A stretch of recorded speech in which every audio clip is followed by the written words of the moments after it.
ঈদুল আজহা উপলক্ষে আমি আমার দুবাইয়ের পক্ষ থেকে সবাইকে পরিবারের পক্ষ থেকে সবাইকে জানাই ঈদ আসসালামু আলাইকুম।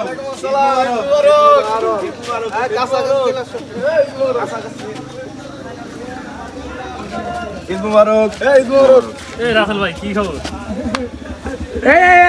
আসসালামু আলাইকুম প্রিয় দর্শক, সবাইকে ঈদুল আজহার শুভেচ্ছা, ঈদ মুবারক, অভিনন্দন। বলো কিছু বলো, আজকে ঈদের দিন কিরকম লাগতেছে? আজকে ঈদ, বন্ধু বান্ধব, আত্মীয় স্বজন এবং শুভাকাঙ্ক্ষীদের জানাই পবিত্র ঈদুল আজহার শুভেচ্ছা। ঈদ মুবারক। ঈদুল আজহা উপলক্ষে আমি আমার দুবাইয়ের পক্ষ থেকে সবাইকে পরিবারের পক্ষ থেকে সবাইকে জানাই ঈদ উল ফিতরের শুভেচ্ছা। আর সাথে আছে এই যে ছোট ভাই নতুনে বিবাহ করেছে, সবাই তার জন্য দোয়া করবেন। আর আমাদের আনন্দবাজার বিশিষ্ট ব্যবসায়ী এবং আনন্দবাজারের সেক্রেটারি সাহেব, সে কিছু কথা বলবে। আমরা বিসমিল্লাহির রহমানির রহিম। প্রিয় দেশবাসী এবং যারা প্রবাসী ভাইরা আছে তাদেরকে জানাই আজ পবিত্র ঈদুল আজহার শুভেচ্ছা। ঈদ মুবারক, ঈদ মুবারক, ঈদ মুবারক। আর আরেকটা জিনিস আপনাদেরকে দেখাই যে আমরা ছোটকালে আগে এই জায়গা দিয়ে অনেক খেলনাধুলা উঠতো, তাই না? অনেক খেলনা উঠতো, মাঠ মিলতো আর কি, মাঠ।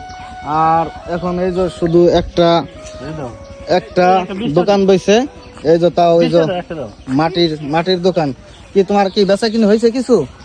হ্যাঁ, কেমন হয়েছে? তাই না? এই আইটেমে আনছো না? হ্যাঁ, তাহলে হ্যাঁ করো।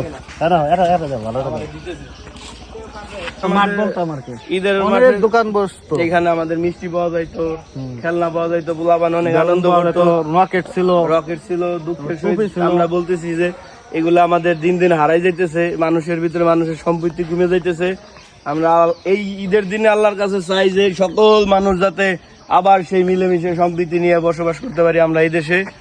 আমাদের আল্লাহ যেন সেই তৌফিক দান করে, আমিন আমিন। আর দেখা হবে পরবর্তী ভিডিওতে। আর কার ঈদ কিরকম যাচ্ছে সবাই কমেন্টসে আমাদেরকে জানাবেন।